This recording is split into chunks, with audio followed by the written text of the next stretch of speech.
જય ભારત મિત્રો, છેલ્લા 5 વર્ષમાં ભારતની આજુબાજુ લગભગ શ્રીલંકામાં બગાવત થઈ સરકારની સામે, જેમાં આર્થિક અસમાનતા રહી.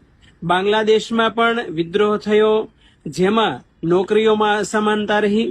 અને મ્યાનમારમાં સરકારે જનતાના વિરોધમાં સિસ્ટમ ઊભી કરેલી, એના વિરોધમાં આંદોલન થયું. અને ગઈકાલે તારીખ 9/9/2025 રોજ નેપાળમાં જે આંદોલન થયું, એમાં ખાસ કરીને યુવાનોએ જે વિદ્રોહ કર્યો છે એનું મુખ્ય કારણ જાણવા મળ્યું છે કે સરકારશ્રીએ સોશિયલ મીડિયા બેન કર્યું એટલે વિદ્રોહ થયો. પરંતુ મેં મારા ભક્તો દ્વારા જાણ્યું એ મુજબ કે અંદરનું કારણ કે એ દેશ નેપાળના લોકોમાં કરપ્શન, ઘોટાળો, આર્થિક અસમાનતા, બેરોજગારી અને નેપોટિઝમ એ મુખ્ય મુદ્દાઓ રહ્યા છે.